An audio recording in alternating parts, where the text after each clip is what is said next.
Good afternoon, everybody. Welcome to Security Squawk Podcast. I'm Bryan Hornung with my co-hosts, Reginald Andre and Randy Bryan.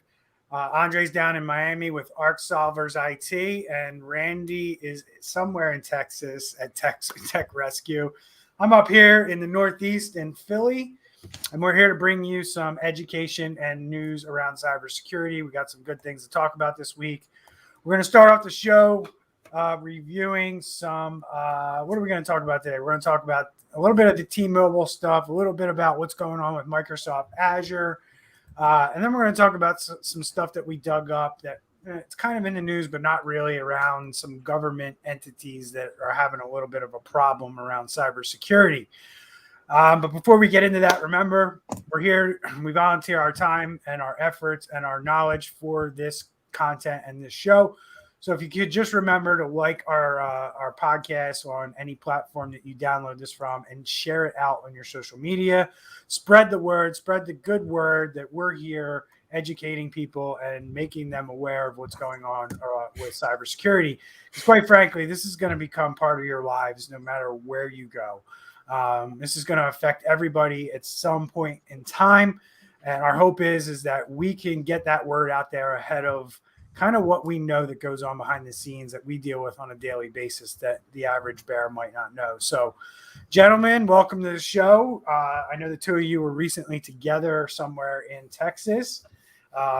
Welcome, and you're both back home safe and sound. So that's all good and welcome. So Texas is a really big state. We like keeping it in the somewhere in Texas category. That's right. Yeah, we got to hang out. It wasn't the same without you there, man. Yeah, everybody wanted to go cruise the streets at night on scooters, man. Dude, I don't cruise the streets of Dallas at night. Yeah, but Austin, would you? Yeah, Austin's a great town. I wish I could have been there, but I had other things that I had to deal with up here. So I'll catch you next time, right? So you guys want to share anything before we jump into the content? Is there anything you want to talk about pressing wise in your business or just in general? No, just going back to this conference. It's just so important as things are opening back up. It's just to get reinforcement, whatever, industry you're in. It's just so important to get that mindset just realigned to whatever it is that you do. Pull back, get out of the day-to-day, focus on working on the business, not in the business, right? Those types of things. Being able to have maybe different conversations with your teams. All those conferences are really good to go to and just reset and refocus and just make sure that, the goals that you set for yourself that you're actually hitting and maintaining, right? It's too easy to get caught up in the day-to-day and then, before you know it, the year's gone and you didn't really move anywhere with your goals. So very important stuff that we work on all the time, the three of us, because we're in the same mastermind group. But getting out of the office and getting away a lot of times is good just to clear the head. I totally agree with that. So it's also great getting around other experts and because everybody brings something to the table. Yeah. And just getting to share ideas and talk about stuff, run stuff by each other. Man, good stuff. Fun times too, man. When you guys come out of those, I guess let's expand on that for a couple of minutes. When you guys come out of those, is there anything that you specifically do to make sure that because I don't know, early on in my many years ago when I first started kind of doing this in my business, I would go to these shows, I would get pumped up and ready to go back in the office, and then you get back and you kind of look maybe 2-3 weeks, a month back and from when you got back from the conference, and you kind of fell back into that normal day-to-day stuff, and you really didn't focus on the things that you talked about or discovered during these conferences. So are there any strategies that you guys use or implement when you go to these types of things to make sure that something like that doesn't happen? Because I certainly do. There's things that I do to make sure that I at least take what I learned there and implement it in my business. So is there anything you guys do? Yeah, for me, I essentially wrote a whole bunch of notes and now I'm delegating it. So, and then just prioritizing what we want to get done. So, okay. What, anything you do, Randy? My biggest thing that works for me is to get accountability. So like going into this particular time, I had actually made some commitments to have some things done before this time. Just basically it's setting goals, but then putting accountability with them. That's good. I do something a little different in terms of that. What I do is I try to leave these conferences with one or two objectives that I either hold myself accountable to or at least make sure that they get done. Right. So I usually try to walk away. Like I might walk away with 15 different things, but then over those 15, I will find the two or three most important. And I will make sure that before I go back the next quarter or before that in the next 3 months is over, that we make some progress, or if not, if we can knock out those objectives as part of what we do. And that was something I picked up probably 3-4 years ago when I went to a Sandler conference, a Sandler sales training conference. They have a big Sandler summit every year in Orlando. And that was one of the things they kind of, told us is like, look, you're going to come out of here. You're going to drink from a fire hose for the next 2 days. Just break it down to like 2 or 3 actionable things that you can do. So I started doing that, and I do that all the time now. So hopefully other people learn from that, and that's good advice. And, Great advice. Yeah, those things that you guys that you went to, and, I go to them all the time too. I just couldn't make it to this particular one this time around. So the other thing I want to kind of bring up something that kind of pissed me off this morning. And if I had the name of the person, I'd actually call them the fuck out on it. So I got I put myself out there, and putting yourself out there on social media, there's certain things that come with that territory, which I'm totally cool with. Obviously, people being assholes in the comments section being one of them. But interestingly enough, I got a message on LinkedIn this morning at 7:42 a.m. from a professor at Syracuse University who watched one of my YouTube videos and then decided to message me and say, connect and message me at the same time. And he said, the hacking group Revel is our evil for ransomware evil, not Revel like Revel, right? And I know this by now, right? And most people know it's our evil. But I did a YouTube video a year ago profiling this hacking group way before anybody was talking about them, right? So nobody really knew what the proper pronunciation is. So I just wrote back to the guy. I was like, yeah, no kidding, right? Like, obviously. And he's like, well, your video, you say it wrong through the whole video. And I said, go look at when I posted that video. It was like a year ago, if I remember correctly. It just so happens that video is like one of my most popular videos right now because everybody's kind of wants to know about Revel, and Revel or our evils on everybody's radar. So I was going back and forth with this guy, and then all of a sudden he blocked me on LinkedIn. So he messaged me, connected with me, and blocked me. And it was really annoying to me because this guy's a professor and he told me that I should do better research before I make my videos. So, you know what I mean? Like, that's kind of how I feel about that. But what are your guys' kind of thoughts? You're doing this with me. You're putting yourselves out there.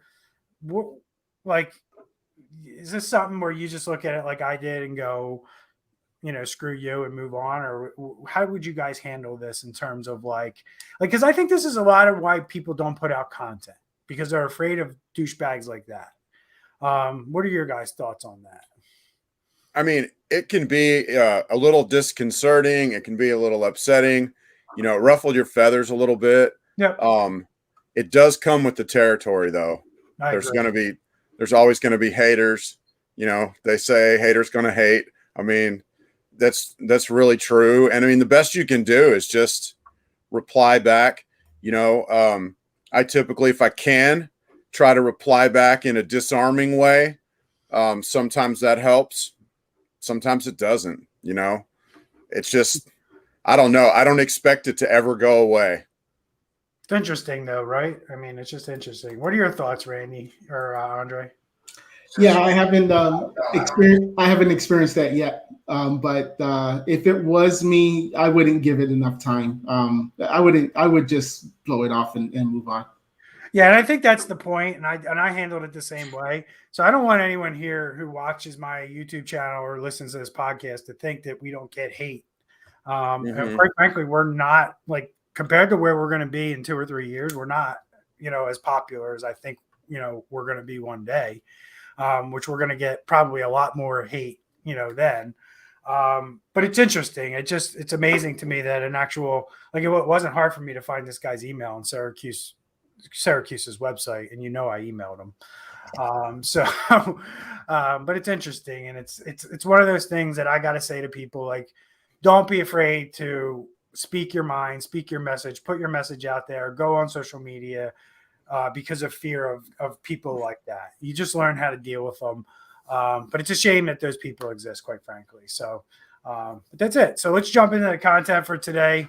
First thing I want to talk about, guys, is well, I guess we'll go in order. Let's talk about that T-Mobile breach. These guys over at T-Mobile, 10,000 records, I think they let go, but they're not admitting that. But the hacker who hit them said their security is awful. Is anybody here a T-Mobile customer?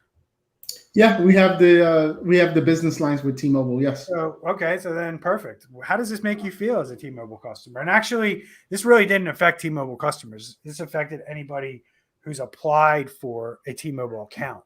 So you don't even have to be a customer. Right. It's not just that, though. They have admitted to, I want to say it's in the millions of customers' data that's been released in the same breach.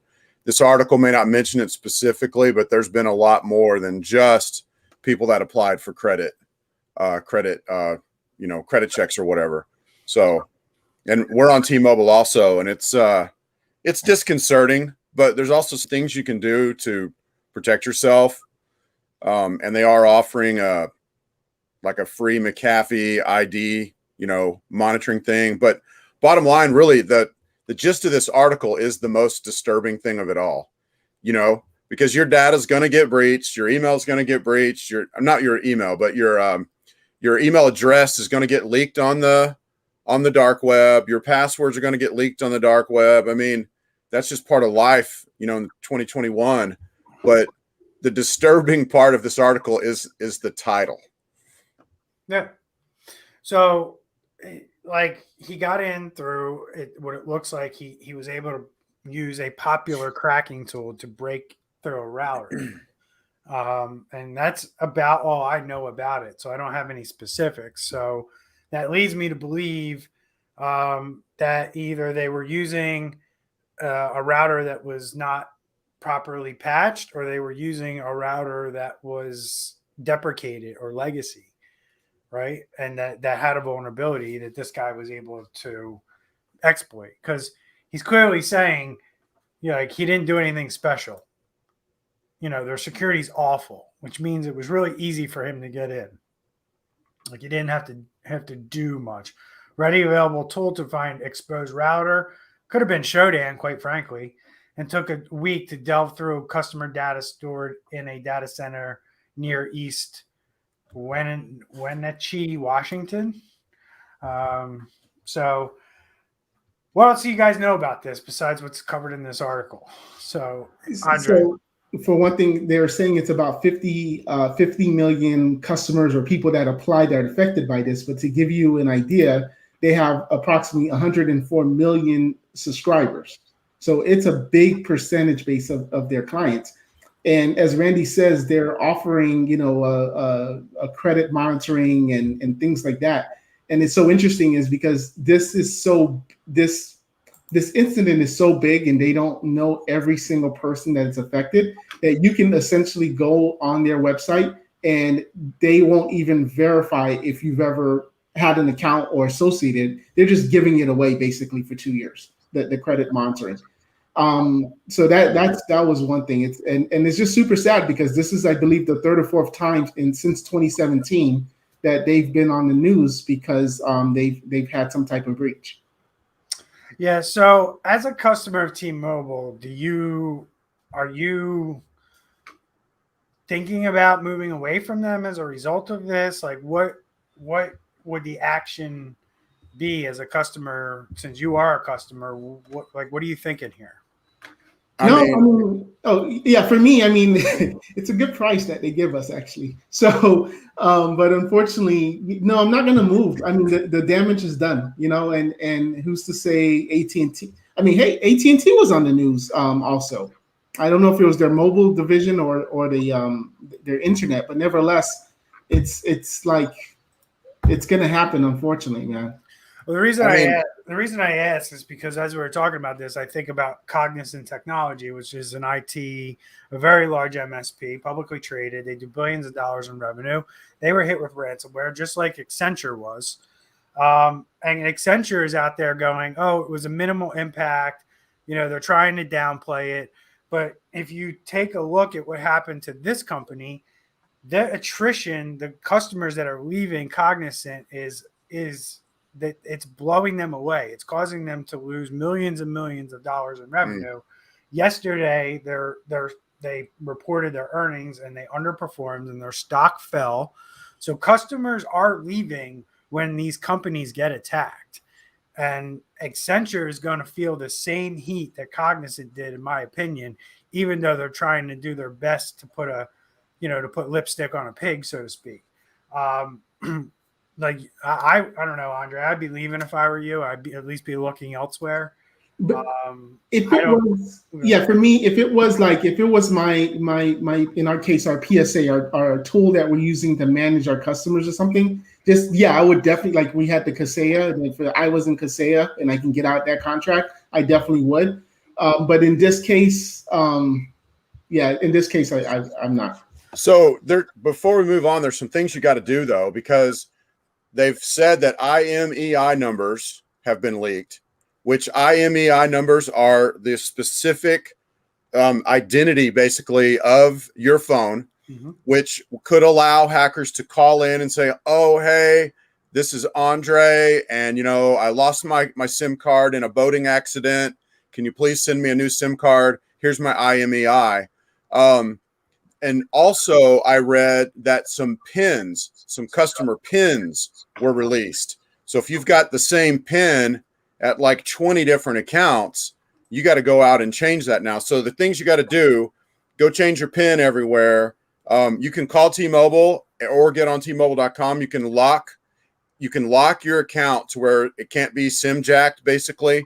And then you can also call the 3 credit reporting, which I would encourage this one for everybody.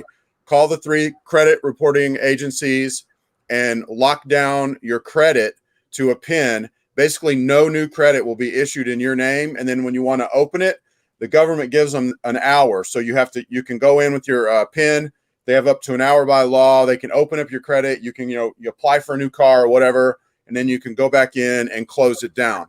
And that's the way you're going to have to lock down at this point is, we'll probably get into today or soon talking about zero trust, man. Just assume people are in your stuff. So have a different PIN everywhere, make sure your credit report's locked. Go to T-Mobile, lock your account. I agree. Yeah. Credit lock and at least credit monitoring at a minimum. Know when somebody checks your credit, know when somebody applies for your credit. I think those are the important things, people need to know. Credit lock is definitely better than credit alerting, right? And it takes like 10 minutes to do a credit lock. So in a half hour, you can knock out all 3 reporting. Yeah. I need to do an article on that, and we need to post that because I've already done it. So I'm familiar with the process. So give me one sec here, guys. I apologize. I'm in the middle of social media and my life up here. There we go. And so I want to get into another article that I wanted to highlight before we talked about zero trust. And that's kind of in line with what this article just said about T-Mobile. And you know who else's security is awful? The government. Yes. The government. So this article that was kind of went under the radar. Not a lot of people were talking about it. August 3rd, 2021. It's a couple weeks old now. But it says there was a blistering Senate report in 2019 that found dangerous cybersecurity lapses at 8 government agencies, including unpatched computer bugs and citizens' personal information left vulnerable to hacking. 2 years later, things are barely better. And this was a 2001 updated. It was released that morning on August 3rd.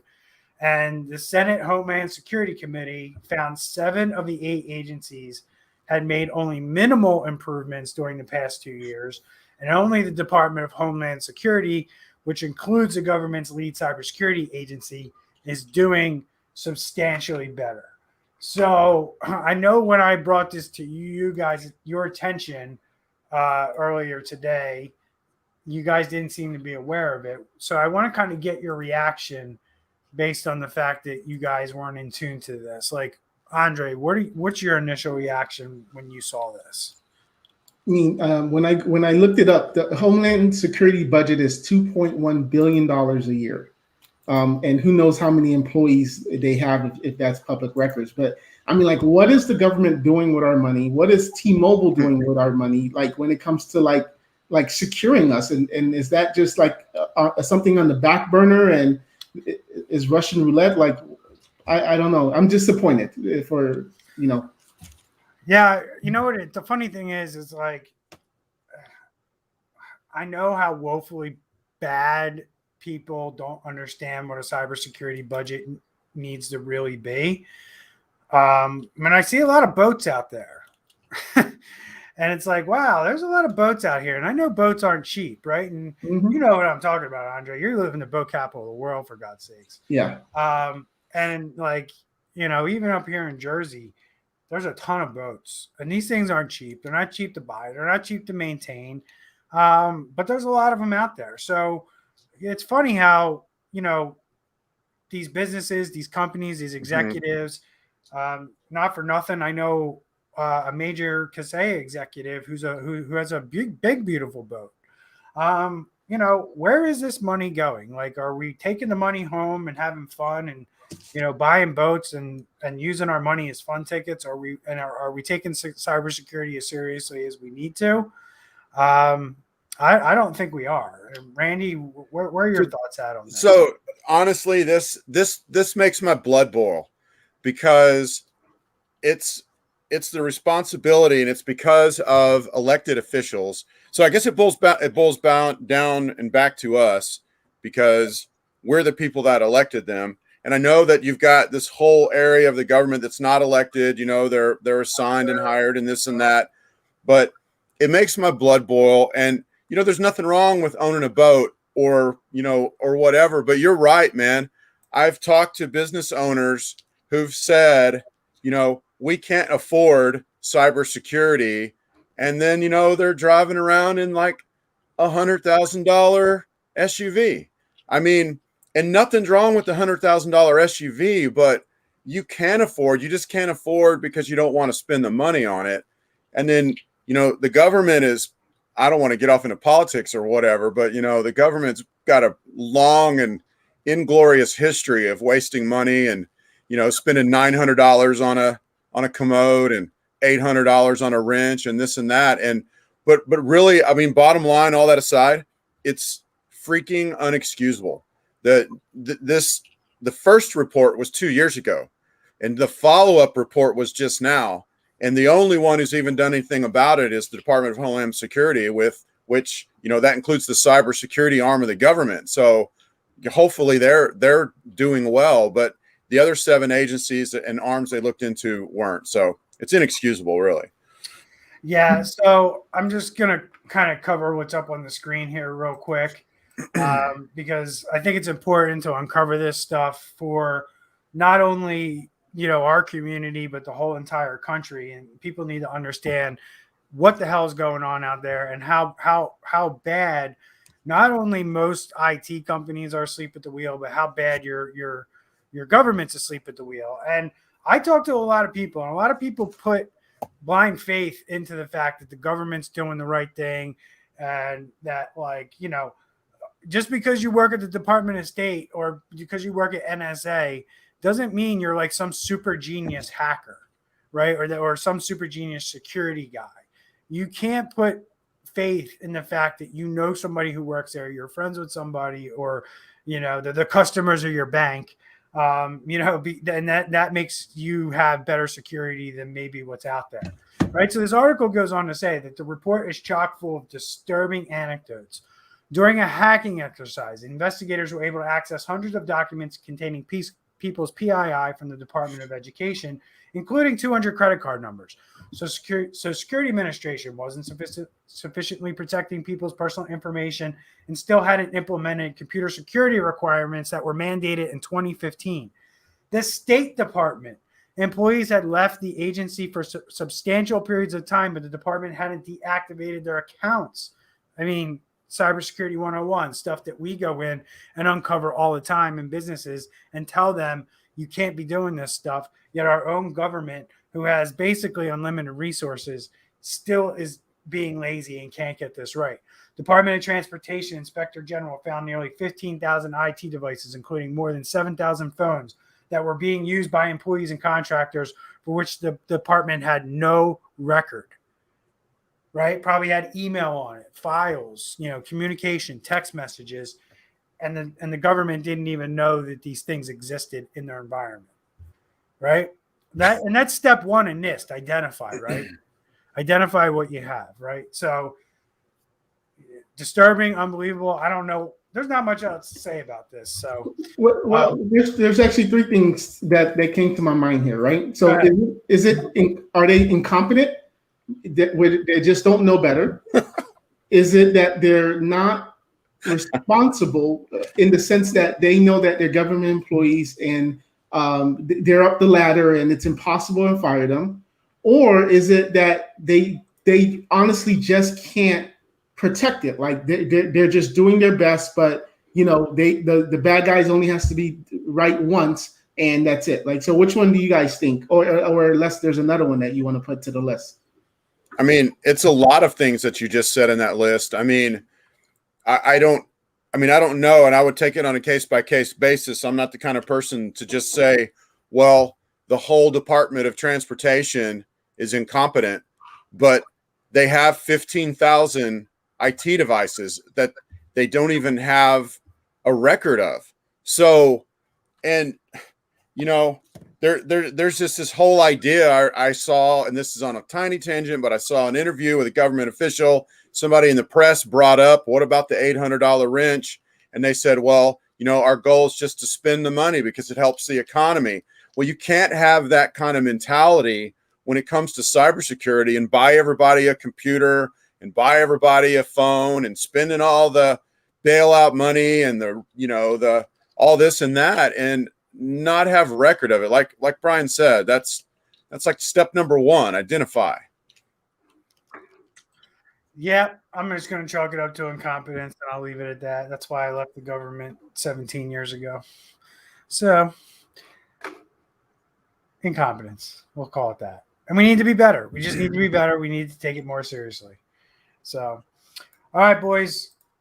Big one here. Thank God the good guys found it before the bad guys, right? Azure DB.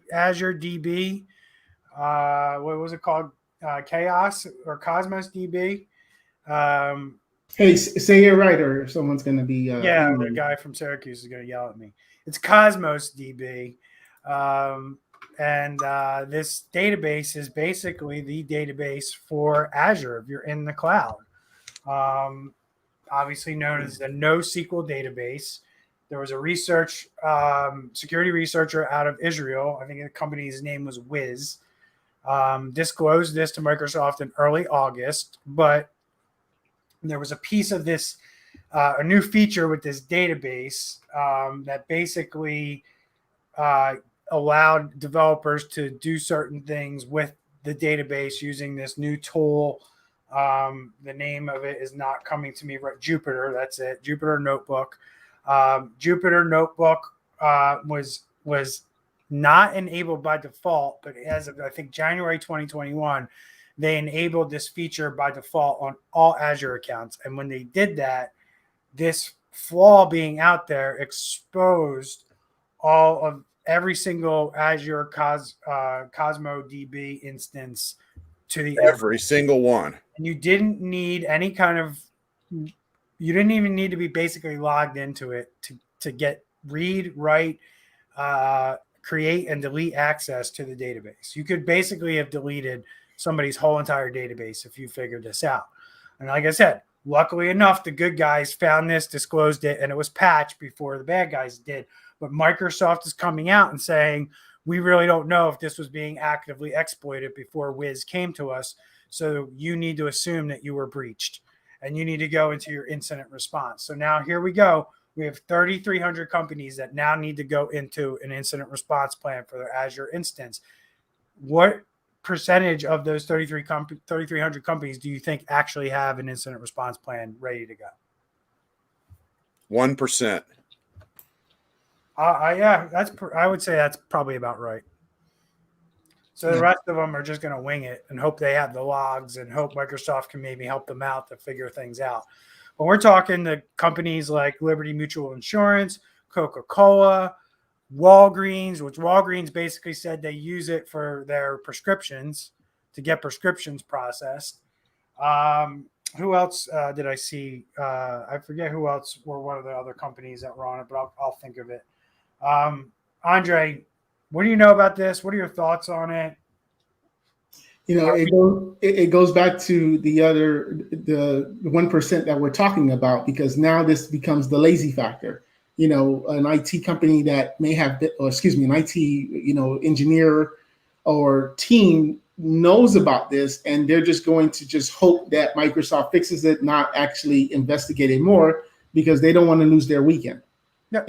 And now bringing this on a smaller scale for the businesses, how many alerts do we IT professionals get from, from either it's an actual manufacturer or from government, and then we just delete the email or just ignore it, which is why I think it's so important that when you're choosing an IT company, these are like the questions of how are you getting information when there's a vulnerability, and what are you doing about it? What is that plan? And not just putting it under the rug and hope it doesn't happen to you. Do you guys go ahead, Randy? I was just going to say, on a positive note, though, and I know Microsoft's had a lot of issues with, SolarWinds got hacked, and that gave bad actors access to source code, and then other hacks came out of that. But one thing that this highlights that's needed, that's often overlooked, is this whole idea of penetration testing, trying to get into your stuff from the outside, making sure that you don't have vulnerabilities. Like, yeah, you can cross all the T's, dot all the I's, but you still need to be bringing in something, some person, an organization, whatever, to test for vulnerabilities. And good that Microsoft did. I think they ought to pay Wiz a couple mil instead of 40 grand. Yeah, that's the thing that blows my mind with that number. Like, I don't know, 40 grand is like getting off easy, Microsoft. Like, they saved your bacon. Could you imagine if this was a Chinese hacking group or a Russian state-sponsored hacking group that had this? A, we wouldn't have known about it. B, God knows what they would have been able to discover and do with the data. Now, are you guys what I'm used to seeing when these types of things happen and it gets in the news? Are your customers? Do your customers come to you like they come to me and start asking you questions about these kinds of things? Like if you have a customer who's in Azure. What do you say to your customer who's in Azure that you put there, that you recommended you go there, and now there's this problem? Like, how do we handle this? What's the best advice you could give a business owner? Nothing is 100% secure. Right. Nothing is 100% guaranteed. And first off, if I recommended this to a client, I would reevaluate, but at the end of the day, I would say change the keys right away. And then, reassure them that this kind of stuff does happen. I mean, that would be probably my biggest piece of advice. And people do ask me questions about stuff like this. And your goal is just to be as safe as you can. What I kind of wish or wonder why in this particular instance, like, why isn't there a customer facing encryption in this database? So if someone at Microsoft stole the data or a bad actor stole the data, it would be useless because it's encrypted, where it's only unencrypted, in the customer facing. Like, why are there keys on there that someone can get access to? Why are those not almost a master key? Yeah. Right? Yeah. It's tough. It's tough. It's the thing with the cloud that's difficult for, like, the world that the three of us come from, where we're used to, buying the infrastructure, deploying the infrastructure. We can touch it, we can see it, we can feel it, and we have a lot of control over it, right? When we go to the cloud, we lose that ability, right? We lose a sense of control over how much we actually have control over. And that's part of going into the cloud, is like these vendors need to do a better job with security. If they're going to be offering services in this manner, where it's like, hey, you don't need to worry about managing hardware anymore, we're going to take that off your plate if you go to these cloud services. They also pitch that you don't have to, worry about security at the same level anymore. So now we've moved from, in my mind, being able to control things tighter and being able to kind of, make sure our security is tighter. We've gone through to a distributed kind of model, but we've also now become reliant on these vendors to do the right thing and make sure they're securing things maybe the way that we would in our own businesses or in our own clients' businesses. And I got to say, in my opinion, right now, we're failing at that. Or those companies are failing at that. And we need to do a better job. So how can we do a better job? And I think that's a good segue into the rest of the show that we wanted to really talk about. How can we do a better job when really we're losing control of a lot of the components that we used to have control over? Not that it's hampering our ability to do security the right way. We just have to look at it differently than we have in the past. So that leads us to our discussion about zero trust, right? Like, zero trust to me is really becoming the thing that's going to stop this stuff. Like, these are the things that we can put in place almost as individuals. Like, if we're going to buy services from like a Cisco, right? Or, a Datto, or, cloud-based service like Azure or AWS. What can we do to make sure that, if they do get breached, I don't want to get hacked still. I don't want to hear that there was this vulnerability in AWS and now all AWS servers have been attacked and, they're all down or they all have ransomware or something like that, right? I don't want to find that out and feel completely hopeless. And I think zero trust is our key, right? Zero trust is the way that we can control things at several different levels. So let's start educating our audience on what zero trust is from that standpoint. And then what layers in the security chain can we implement zero trust? And I think that'll probably get us to the end of the show. We're already 40 minutes in. So let's talk about that for like 20 minutes. What's your definition of zero trust? So start with Andre, and then we'll jump over to Randy. So it's essentially eliminating the trust on the computer, on the system, or a user. Yep. So, and it's basically where you give out minimum privileges only as needed. You verify who it's getting explicitly, and then at the same time you assume that the bad actors are in the mix. And so what am I going to do if the bad actors are in the mix? How would I act? How would I change what I'm doing? Going back to Well, I think, hold on, that was a good point, right? Because that applies to, you can't just do zero trust at one layer, right? Because your whole life. Right. So at a certain layer, say the application layer, something may have gotten in, but you can implement zero trust at other places to where they can't move laterally or expand, their footprint. And that's what you're kind of referring to there, I think, right? So, the way I look at zero trust is pretty simple. I'm a Philadelphia Eagles fan. I'm also a Flyers fan. I like to go to sporting events. I know I can't get into any of those games without a ticket, right? Mm-hmm. It's very hard to get into a professional sports arena these days without a ticket. Back in the 80s, you used to be able to sneak into Veterans Stadium, when, the security guard, they take down the gate, you didn't have to walk through metal detectors and the security guards go away. Or maybe if you knew a security guard, you may have been able to slip them $20 and get into the stadium, and kind of stand around. You weren't going to get a seat. But that's kind of what we need to start looking at, allowing things to happen on your network, allowing things to happen on your computers.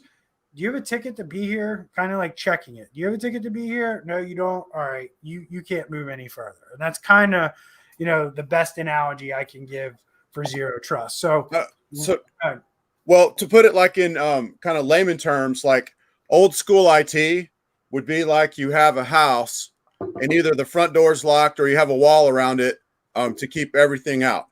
Where zero trust is going to be like you have a key for you only that gets into the wall. You have a key for you only that gets in the door. Then you have a key for you only that gets into each room. There's cameras in the place, and you got a gun under every bed. You know what I mean? So you're just assuming it's just a more strict, if you will, but it's also defining, though, instead of a giant wall out there, it's defining what needs to be protected exactly, and look at your protect surface as opposed to, we still talk about attack vectors and attack surfaces and all that, but look at what do you exactly need to protect. Yep. So where can we start with zero trust? Like if I'm a business owner, you're talking to me about zero trust, it sounds like a good idea. I guess before we go there, in your guys' opinion, I have an opinion about this.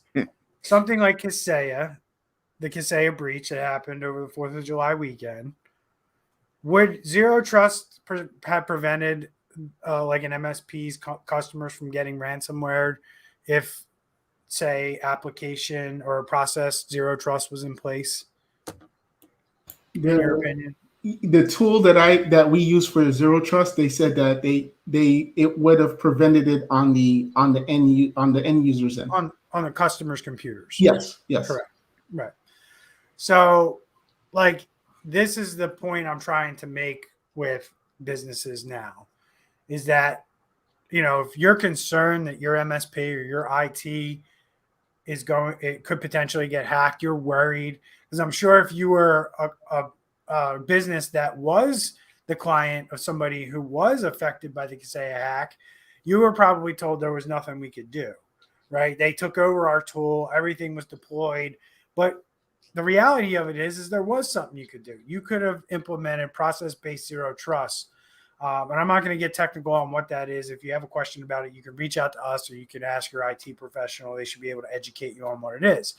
But essentially, it's zero trust on the computer that monitors what's going on and shuts anything down that shouldn't be basically running on it. And that would have prevented the ransomware from being deployed if you were a client of somebody who was affected by the Kaseya breach. So there's different areas and different layers of zero trust. And I want to kind of get into that here in the last 5 or 10 minutes or so.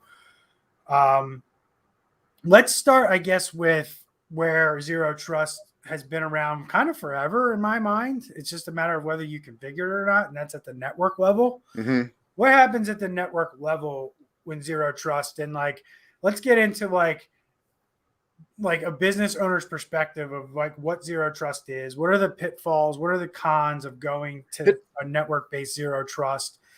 because like there is some sacrifice with going to this model, right? And you have to decide if the sacrifice is worth it to you. I think it is, but other people disagree with me. It's a sacrifice if you're coming in after the fact. But if you're setting up a network from the get-go, and we're just talking about networks right now, so you identify the company's data that needs to be protected, and you'll have to sit down and the stakeholders have to be involved, but you identify that data that has to be protected. Then you identify who gets access to it, and then you just set it up. It's not that hard if you're doing it from the beginning, but when you're coming in after the fact, yes, you can't you sacrifice the fact that like Sally, who is in XYZ department over here, can't just go hop onto the folder over in the ABC department over here because she doesn't have access to it, because she's not been explicitly given the access to it. So you don't just get access to everything. It's going to be explicitly defined. To me, it makes it cleaner, but you've got to, if you start that from the very, very beginning, it doesn't even have, you train the users to get into that. So anyway, go ahead. Yeah. So more so like what I'm thinking about is like, and when I worked as a DoD contractor, you could not walk up to, we had network drops all over the place, right? And they were open. There was a hole in the wall, and you could walk over and you could plug your laptop in. And as long as it was provisioned and allowed on the network by the MAC address, you could get internet access from basically any drop in the building. But I couldn't bring my home personal laptop in and plug it in and get access to the network and get access to the internet. It wouldn't get an IP address. It wouldn't be allowed on the network. And that's the kind of zero trust I'm talking about, like being able to plug into a network drop, being able to like log on to the Wi-Fi, like basically permitting every single device that joins onto your network. You're turning off DHCP, right? You're not giving out IP addresses like candy, so to speak. Somebody has to go in and say, okay, this computer has this MAC address. If this MAC address connects to the network, it can get an IP. Otherwise, no. That's the kind of stuff I'm talking about. Like I get a lot of pushback from businesses when I, propose these types of things, because when they hear like, oh, they have to put in a ticket or they have to call IT to be allowed to plug a computer in the network, they don't want to be bothered. They don't want to have to do that. It seems inconvenient to them. Are we beyond that point with this kind of stuff? Is this stuff that should be standard practices in every business, in your opinion? I believe it is, but it's a really hard sell. It's really hard to convince a business owner to agree to allow that to be how they operate. I just want to get your thoughts on that. If it's starting from the top, it's going to trickle down. And if that business owner is serious about security, we haven't had that much pushback as far as that, because again, it goes from the top. The pushback I've gotten is on the file level, kind of like what Randy was saying, where they were used to having a folder that was called a share drive, and it was everything: marketing, accounting, payroll. Like it was just a free for all because it was a family company. Everybody trusted everybody until someone stole something. And then and then another level of zero trust is where people are used to just installing whatever they want on their computers. And now it's having to, now they're basically having to go back to IT to allow it and to get permission. That's been the biggest pushback we've gotten when we implemented it. So sticking with the network layer though. Sure. Is there a happy medium? And I know the answer to this, I'm kind of giving you a softball, but is there a happy medium between zero trust and the business owner who's like, look, if I go to Best Buy and buy a TV, or if I go to Best Buy and get an Alexa or a Google Home, I want to be able to plug that into my network, and I don't want to have to call you. I don't want your guys to have to come out and set this thing up for me. I don't want to live in that world where I'm, I feel like I'm completely dependent on you to do anything, add anything new to my network that I want to add. In your mind, is there a happy medium or something that you would recommend in that case where you could still do implement the zero trust on the network, maybe for some things, and then there's some other things over here that are still kind of operate in the way that people have been used to for the last 25 years. Yeah, just set up a separate network that only has like a virtual LAN, or you could even have their own separate equipment, but that just goes straight to the internet and it can't do anything else. And keep that part separate and segregated from the rest of the network. And I think that's a big thing, and that's perfect. That's the right answer, Randy. It was a softball. That's what we need to start really pushing in this industry is network segmentation, making sure MSPs aren't setting up flat networks, that we're considering network segmentation, and we're considering the main network where the assets are, the things we really need to protect, the critical things that we've identified in the first step of the NIST framework, right? In the identify step, these things are completely segregated in a zero trust type of environment. And that's really businesses how you do it. You need to do zero trust today if you want to be completely protected. If you want to make life difficult for hackers so they move on somewhere else, because that's the name of the game, right? When it's easy, they're going to attack you. When it's hard, they're going to go somewhere else because you're just too hard to figure out. You're too hard to break through. So zero trust on the network, segregate it, and you can still, have your Amazon Alexas, you can have your TVs, you can plug in whatever device you want to plug in. You can bring your kid in on a Thursday or a Friday and have him plug in his Xbox, and the world's not going to come to an end, and you don't have to call, IT to come in and get the Xbox on the network. So good job. So let's jump into, the things you guys were kind of alluding to there, which is on the endpoint, zero trust on the endpoint. And what can we do there? What are some options that we have to lock down the endpoint from a zero trust standpoint? You're basically limiting. I mean, Andre already said this, might have said both of these, but one, limiting the software that they can install on there with some sort of device management. I mean, back in the day, you could install Spotify and, and this and that on your work computer, but that's, that not the Spotify's dangerous, but that can be dangerous just allowing anything. But then also even taking even more granular level of not allowing anything to run or install on a computer unless it's been explicitly whitelisted. And you can also take that like I believe that's how we should have our firewalls. So it ought to be, only whitelisted things get through. And if you need to open up port 8000 for a camera, then you just open it up for just that camera. You don't open it up for the entire network. Yep. Anything you want to add there? Yeah, even if you remember back, I want to say last year, March, right when COVID started, there was a big situation with Zoom, and there was a vulnerability within the application. And with zero trust and using certain tools, everybody thinks Zoom is obviously it's a legit company and everything they do, but they got a vulnerability in their system, and with the zero trust, would have also been able to block that. So just wanted to add that as well.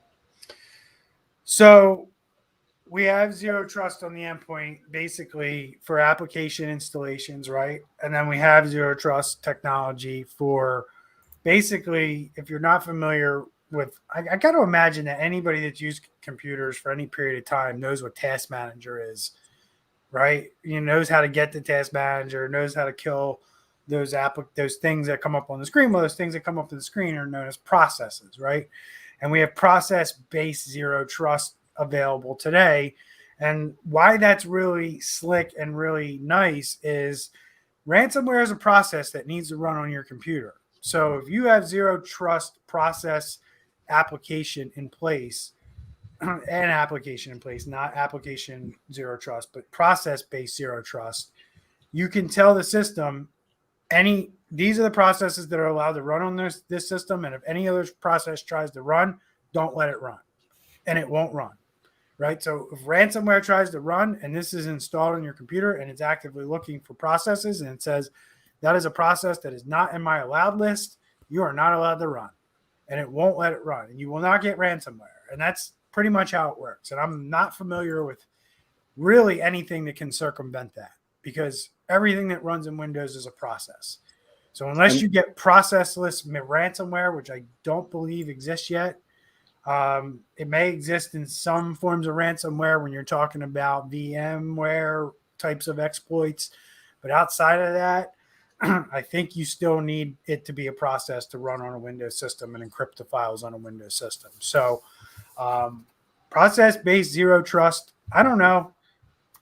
You would think that they would just build this into Windows, but I have a couple. Yeah, it would probably be better built into Windows, because the process police is a process in and of itself. So my question is, can you take down the process police and then run whatever you want? And then also, it's interesting you say that, because why, right? Because when we see ransomware being deployed, usually the first thing they try to do, like I know with, I just read it. I think it was Lockbit, the new one that's kind of really hitting everybody right now. It's the one Accenture got hit with. I just watched a video in Russian last night, I think it was, and they literally said that their ransomware has built into it, before it deploys, will go out to the internet and get the uninstallers. Because we have problems, in our business, like our techs have problems uninstalling people's antivirus, right? So every manufacturer has an uninstall tool, right? That you can go to their website, and it basically goes through and wipes out everything that gets installed, every registry entry. And these ransomware guys are downloading this tool directly from the internet automatically. It's programmed in.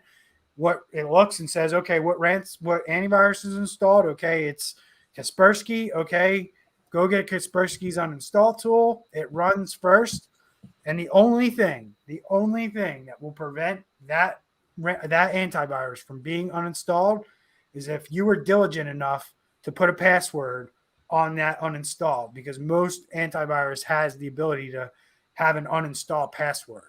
So if you put an uninstall password on where you need a password to uninstall that, I've evaluated a lot of systems in my day. I rarely see that. So if you don't have that turned on, these ransomware guys are going to uninstall your antivirus before it runs. That brings up another component that's needed with zero trust. And that, going back to this whole idea of assuming that the bad actors are in, you've got to have something, whether you're watching anomalous traffic coming in and out of the network, or anomalous things happening on the actual computer itself. You've got to be watching for, like, someone sending an uninstall code, for somebody running like PS exec, which hopefully that would be blacklisted. But, with PS exec, it's kind of not really a built-in tool, but it's a neat little tool. You can do a lot of really cool stuff with, basically running things on other computers and this and that. Like, that should throw up a red flag, because there shouldn't be anybody trying to run that.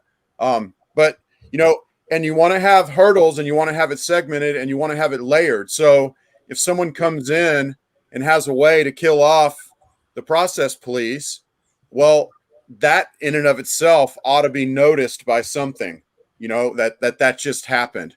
And, you can take that computer with modern existing software right now. Y'all know this, but for our audience, take that computer and segment it right away, and basically isolate it from the rest of the world. Yep. That's not the only answer, but anyway. Preach on, brother Randy. I agree. So let's wrap up the show. We're an hour in. This is really good stuff. I just want to know, and I just want you guys to kind of, say this. If I'm a business owner, we throw a lot out here, right? And we're pointing out that the federal government, they suck at cybersecurity. We're pointing out that T-Mobile sucks at cybersecurity. So, like, supposedly, if you listen to us, everybody sucks at cybersecurity. Is that really the case? And all the stuff that we just laid out here in the last 20 minutes, on a scale of 1 to 10, how difficult would this be for businesses to implement if they hired our companies to come in and do something like this? Because to me, when we talk about it, and if I'm a neophyte, I don't know anything about this stuff. This stuff sounds complicated. It sounds expensive. Do you agree with that statement, or do you disagree? It can be, but also you've got to look at the opportunity costs, and you got to weigh out the risk and what could happen. Relatively speaking, based on your knowledge of the right side of the boom or what happens after a cyber attack, knowing what that cost is on that side of it versus doing this, that's the perspective I want you to have. Like, don't just assume, like, if I'm not spending anything, obviously it's going to cost you more if you're not spending anything. But in terms of, like, if somebody came to me and said, you're going to get ransomware in 15 days unless you do something, right? And if you do something now, it'll cost you $20,000. But if you wait 15 days, it's going to cost you $200,000. That's kind of this perspective I'm looking at. Like, do you agree with that statement?